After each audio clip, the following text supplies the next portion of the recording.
अरे यार, मैं तो एक गुड न्यूज़ देने आया था तुझे। तेरा भाई जा रहा है इंटरनेशनल ट्रिप पे। अच्छा जी, बढ़िया यार। तैयारियां भी कर ही ली होंगी तूने।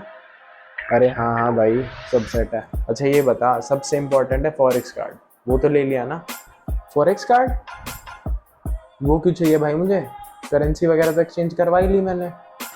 अच्छा तो सुन, मैं बताता हूँ तुझे फॉरेक्स कार्ड क्यों चाहिए होता है।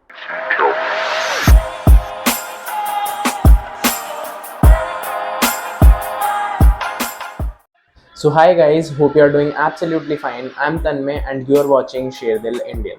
तो आज की इस वीडियो में I'll be explaining each and everything about a forex card।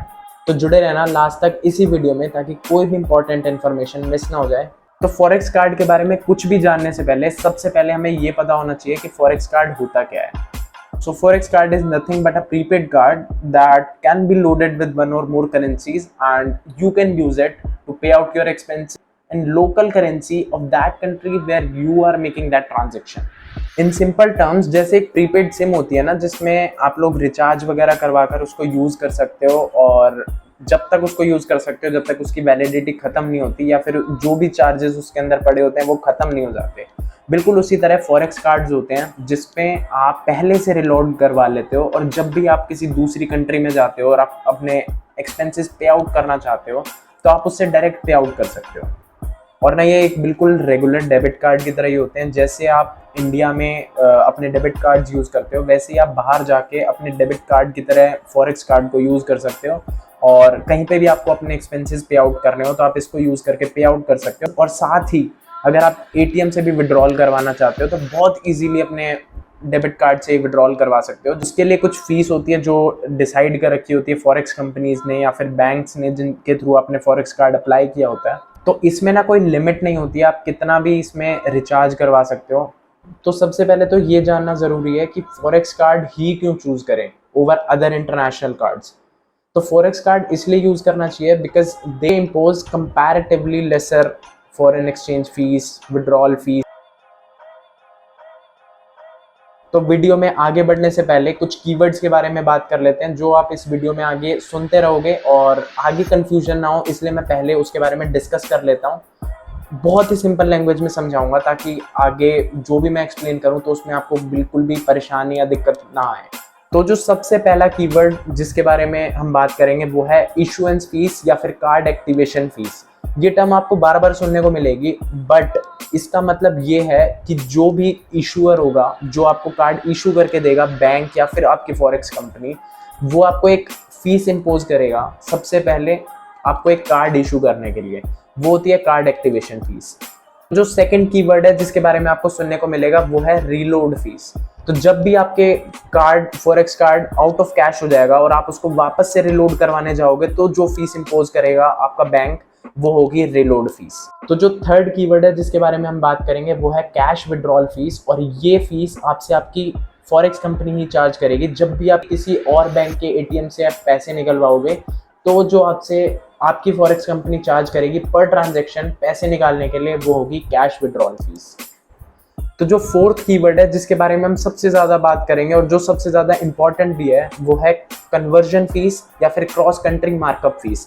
इसके बारे में हम फ्रीक्वेंटली बात करते रहेंगे और ये हम जान लेते हैं कि ये होता क्या है। अगर आपने अपनी फॉरेक्स करेंसी कैनेडियन डॉलर्स में लोड करवाई है और आप उसको पे आउट करना चाहते हो यूरोज में, तो जो कन्वर्जन रेट चल रहा है उस टाइम के हिसाब से वो तो लगेगा ही लगेगा, बट साथ में आपकी एक कन्वर्जन फीस भी लगेगी जो आपकी फॉरेक्स कंपनी ही आप पे इम्पोज करेगी। तो जो आपने करेंसी लोड करी है वो है यूएस डॉलर्स और आप पे आउट करना चाहते हो उसको यूरोपियन किसी भी कंट्री में जहां पर भी यूरोज चलते हो, तो वहां पर जो कन्वर्जन फीस होती है वो कहीं 3 to 3.5% लगती है। 3 to 3.5% अगर आप एक छोटा ट्रांजैक्शन कर रहे हो तो बहुत ज़्यादा डिफरेंस नहीं डालता, बट वहीं आप बहुत बड़ा ट्रांजैक्शन करते हो तो ये एक बहुत बड़ा डिफरेंस क्रिएट कर देता है। तो आप कभी भी अपना फॉरेक्स कार्ड के लिए अप्लाई करो तो ये ज़रूर देखना कि उसकी कन्वर्जन फीस या मार्कअप फीस मिनिमल हो। तो जितने भी एडिशनल चार्जेस होंगे, जैसे आप स्टेटमेंट के लिए अप्लाई करोगे या फिर अगर आपका कार्ड खो गया है, चोरी हो गया है, आप दोबारा से उसको रीऑर्डर करोगे तो भी आपके चार्जेस लगेंगे। और अगर आपने जो अभी आपकी ट्रांजैक्शनल स्लिप है या स्टेटमेंट है, आप वो भी आपसे अगर आप रिक्वेस्ट डालोगे तो भी उसके कुछ ना कुछ चार्जेस कटेंगे, तो वो हम सारे कंसीडर करेंगे मिसलेनियस चार्जेस के अंडर। तो ये फीसेस का सिलसिला यहाँ पर ही खत्म नहीं होता है, एक और फीस है जो आपको पे करनी पड़ेगी, वो है एटीएम फीस। अगर आप कनाडा में वही कैश विड्रॉल करवाना चाहते हो तो the fix amount is around $3 plus the ATM withdrawal fees that is fixed by your forex company. तो अब चलते हैं वीडियो के मेन टॉपिक की तरफ, जो कि है from where you can order your forex card. So yes, there are organizations who provide forex card and that I have segregated based on categories. तो कैटेगरी नंबर 1 जो है वो है forex card by government banks। तो जैसे banks हो गए SBI, Canara, तो ये वाले बैंक्स जो होते हैं फॉरेक्स कार्ड प्रोवाइड करवाते हैं। एडवांटेजेस की बात करते हैं तो नंबर 1 एडवांटेज तो यही होती है कि सिक्योरिटी वगैरह बहुत ज़्यादा हाई होती है, तो उसमें आपके साथ फ्रॉड होने के चांसेस बहुत ज़्यादा कम हो जाते हैं। और जो इसका दूसरा फायदा है वो ये है कि आप डायरेक्टली बैंक में काउंटर पे जाके इसके लिए अप्लाई कर सकते हो और वहीं की वहीं से आप उसको कलेक्ट भी कर सकते हो। तो अब कॉन्स की बात करते हैं, तो कॉन्स यही है कि आपको वो कार्ड ऑनलाइन नहीं मिल सकता, आप उसके लिए ऑनलाइन अप्लाई भी नहीं कर सकते, आपको जाकर काउंटर पे ही उसको अप्लाई करना पड़ेगा। तो जो दूसरा कॉन है वो उसका ये है कि आप उसको ऑनलाइन रिलोड भी नहीं करवा सकते, आपको जाके उसको बैंक में ही रिलोड करवाना पड़ेगा। तो यही सब डिसएडवांटेजेस है अगर आप किसी भी गवर्नमेंट बैंक से अगर फॉरेक्स कार्ड लेते हो तो। इसके अलावा जो एक सबसे बड़ी डिसएडवांटेज है वो ये है कि जो उसकी फीस वगैरह होती है ना गवर्नमेंट बैंक्स की, क्योंकि गवर्नमेंट बैंक्स सिर्फ फॉरेक्स में डील नहीं करते हैं, उनका जो मेन टारगेट होता है वो इंडिया के अंदर जो जितनी भी ट्रांजेक्शन होती हैं उनका होता है, और फॉरेक्स कार्ड वो उनका एक सेकेंडरी पोर्शन होता है, तो इसलिए उनकी जितनी भी फीसेस वगैरह होती हैं वो काफ़ी ज़्यादा होती हैं कंपैरेटिव टू प्राइवेट बैंक्स। तो जो इनिशियल कॉस्ट होती है जो आप कार्ड के लिए अप्लाई करते हो वो समवेयर अराउंड 500 to 2000 रुपीज़ होती है। फिर उसके बाद आप रिलोड करवाते हो, उसके भी आपको 200 to 300 रुपीज़ चार्ज करते ही करते हैं। उसके अलावा अगर आपका थेफ्ट के केस में कार्ड चोरी भी हो जाता है तो उसके लिए भी अलग चार्जेस हैं आपको रीऑर्डर करने के लिए अपना कार्ड। उसके अलावा एक बड़ी फीस जो आप पे करने वाले हो एटीएम विड्रॉल के टाइम पे वो है उनकी कैश विड्रॉल फीस, जो कि समवेयर अराउंड $0.5 to $5 आपको पे करनी पड़ सकती है जब भी आप कैश विड्रॉल करोगे। तो एक चीज़ को ज़रूर ध्यान रखना कि जब भी आप कैश विड्रॉल करो इंटरनेशनली तो मेक श्योर कि आप थोड़ा सा ज़्यादा अमाउंट विड्रॉ करो ताकि आपकी जो भी पर ट्रांजैक्शन फीस है वो कम लगे। उसके अलावा जो एक क्रॉस करेंसी मार्कअप फीस होती है वो भी बैंक वाले कम से कम 2.5 to 3.5% चार्ज करते ही करते हैं, जो कि एक बहुत बड़ा अमाउंट हो जाता है अगर आपका अमाउंट जो आप लोड करवा रहे हो वो बहुत ज़्यादा है तो। इसके बाद आ जाते हैं हम कैटेगरी नंबर 2 पे, जो कि है forex card by private banks. तो प्राइवेट बैंक्स में आ गए ICICI bank, HDFC bank, IndusInd bank, PNB bank, axis bank, ये सारे बैंक्स आपको फॉरेक्स कार्ड प्रोवाइड करवाते हैं और इनका एक स्लाइटली पॉजिटिव एज होता है ओवर गवर्नमेंट बैंक्स के फॉरेक्स कार्ड के। तो सबसे पहले हम बात करते हैं कि इनकी एडवांटेजेस क्या होती हैं। तो जो सबसे पहली एडवांटेज होती है वो तो यही होती है कि ये आपकी नेट बैंकिंग से लिंक्ड होते हैं और आप जब भी अपने सेविंग अकाउंट को ऑपरेट कर रहे होते हैं, उसकी सर्विसेज ले रहे होते हैं नेट बैंकिंग में, आप साथ में ही अपने फॉरेक्स कार्ड को भी ऑपरेट कर सकते हो और उसको रिलोड भी कर सकते हो। जो भी आप काम करना चाहते हो अपने फॉरेक्स कार्ड से रिलेटेड, जो भी सर्विसेज लेना चाहते हो, आप ऑनलाइन ही अपने नेट बैंकिंग के साथ साथ ही वो सारी सर्विसेज का फ़ायदा उठा सकते हो। And that makes you independent, आपको बैंक में फिजिकली अप्रोच कभी नहीं करना पड़ता और कहीं स्पेशल केसेस में आप जा भी सकते हो बट लेकिन कोई ज़रूरी नहीं है, आप जितनी भी सर्विसेज हैं वो सारी ऑनलाइन यूज़ कर सकते हो। इसके अलावा जो प्राइवेट बैंक्स होते हैं वो अट्रैक्ट करते हैं आपको अदर बेनिफिट्स देने से, जो कि हो सकता है लाउंज एक्सेस ऑन एयरपोर्ट्स, कि एयरपोर्ट पे आपके जितने भी लाउंजेस वगैरह होते हैं उसमें आपको एक फ्री एक्सेस दे देते हैं अगर आप उनका फॉरेक्स कार्ड लेते हैं। तो दूसरा बेनिफिट हो सकता है कि वो आपको एक प्रायोरिटी चेक इन के लिए आपको अवेल कर सकते हैं। अगर हम बात करें कॉन्स की तो वो सबसे पहला तो यही होगा कि जितने भी फीस मैंने आपको गवर्नमेंट बैंक्स की बताई उससे थोड़ी सी ज़्यादा ही होती हैं प्राइवेट बैंक्स की फ़ीस, और सर्विसेज वगैरह अच्छी होती है बट इनकी फ़ीस वगैरह बहुत ही ज़्यादा होती है, जो कि स्टूडेंट्स अगर बाहर जा रहे हैं फॉरेन कंट्रीज़ में जा रहे हैं तो वो प्रेफर नहीं करते। Issuance fees, reload fees, reactivating fees, क्योंकि बहुत सारे प्राइवेट बैंक्स के जो फॉरेक्स कार्ड होते हैं वो 180 डेज़ to 300 डेज़ में डीएक्टिवेट हो जाते हैं, जिसके बाद आपको एक एप्लीकेशन लगा के दोबारा से उसको रीएक्टिवेट करना पड़ता है, या फिर उसमें कुछ ना कुछ ट्रांजैक्शन करके उसको वापस से रीएक्टिवेट करना पड़ता है। और प्राइवेट बैंक के केस में कैश विड्रॉल फीस जो होती है वो थोड़ी सी ज़्यादा होती है कंपैरेटिव टू गवर्नमेंट बैंक्स। ये टाइम टू टाइम वेरी भी करती रहती है, तो आप कस्टमर केयर पे बात करके you can just say I want to know about your forex card, और वो आपको सब कुछ एक्सप्लेन करेंगे, क्योंकि प्राइवेट फर्म है तो वो आपको वैसे भी बहुत अच्छे से ट्रीट करेंगी, और जितना भी आपको इन्फॉर्मेशन चाहिए वो आपको बहुत आराम से बैठ के समझाएंगे। तो डू प्रेफर कि कभी भी आप कार्ड लो तो आप बहुत सारे अलग अलग कस्टमर केयर से उनके साथ सबके कोटेशंस ले लो, और जितने भी बेनिफिट्स वो प्रोवाइड करवाते हैं वो उनसे सारा लिस्ट ले लो, उसके बाद उनको कंपेयर करो, then choose the right one. जो थर्ड कैटेगरी आ जाती है फॉरेक्स कार्ड्स की, वो है privately owned forex companies, and that includes Niyo Global, Fi, Thomas Cook and Book My Forex card. So these are some companies जो कि आपको फॉरेक्स कार्ड्स प्रोवाइड करवाती हैं, और इनका पॉजिटिव एज होता है over government banks and private banks. तो ये आपको बेनिफिट्स भी प्रोवाइड करवाती हैं, साथ में इनकी जो मार्कअप फीस होती है वो बहुत ही नेग्लिजिबल या फिर बहुत ही मिनिमल होती है। लेते हैं सबसे पहले एडवांटेजेस देख लेते हैं इन privately owned forex card companies की।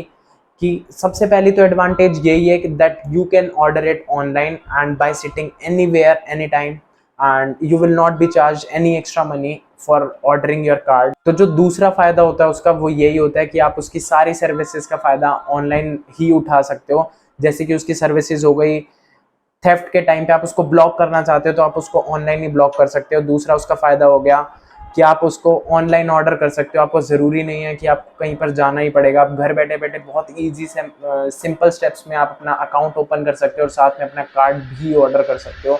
मुश्किल से 5 से 7 दिन लगते हैं और वो कार्ड आपके पास, आपके डोर स्टेप पे, आपके हाथ में आ जाएगा। उसके अलावा जो सर्विसेज होती हैं वो होती हैं, आप उसको ऑनलाइन रीऑर्डर कर सकते हो अगर आपका चोरी हो जाए किसी भी केस में। कुछ स्टेटमेंट्स वगैरह चेक करनी है, जितनी भी ट्रांजेक्शन्स आपकी पिछले टाइम में हुई है, तो बहुत ही अच्छा इंटरफेस होता है इनका, लुक एंड फील बहुत अच्छी होती है इनके एप्लीकेशन की। And just like private banks ये भी बेनिफिट प्रोवाइड करते हैं, just like lounge access on airport and priority check in etcetera etcetera. और उससे भी बड़ा फायदा जिसकी वजह से लोग इन फॉरेक्स कार्ड को प्रेफर करते हैं वो ये है कि इनकी कोई भी मार्कअप फीस नहीं होती, इशुएंस फीस नहीं होती, कार्ड ऑर्डरिंग फीस नहीं होती, रिलोडिंग फीस नहीं होती, और होती भी है तो मिनिमल होती है। बहुत सारे केसेस में, मैक्सिमम केसेस में नहीं होती, बट जिन जिन केसेस में होती है उनमें बहुत ही मिनिमल और नेग्लिजिबल होती है। इवन जो कैश विड्रॉल फीस होती है वो भी बहुत नेग्लिजिबल होती है, and that is somewhere around 100 to 200 rupees per transaction, जो कि गवर्नमेंट बैंक के केसेस में या फिर प्राइवेट बैंक के केसेस में बहुत ज़्यादा होती है। अगर हम बात करें इनकी डिसएडवांटेजेस की, तो डिसएडवांटेजेस कंपैरेटिवली बहुत ही कम है। अगर हम कंपेयर करें गवर्नमेंट बैंक से और प्राइवेट बैंक से, तो सिर्फ एक डिसएडवांटेज लगी, वो ये लगी जो इनकी कन्वर्जन फीस होती है वो कंपैरेटिवली ज़्यादा होती है। अगर डॉलर 82 रुपीज़ का चल रहा है तो कहीं ना कहीं ये लोग चार्ज करते हैं 83 to 84, और यहाँ से वो लोग कमाते हैं। तो सपोज कैनेडियन डॉलर की वैल्यू चल रही है $61.2 एट दिस पर्टिकुलर टाइम, तो जब भी आप इसको कन्वर्जन रेट में अगर आप इसको चेक करोगे तो आपको कंपैरेटिवली थोड़ा सा ज़्यादा अमाउंट उसका देना ही पड़ेगा।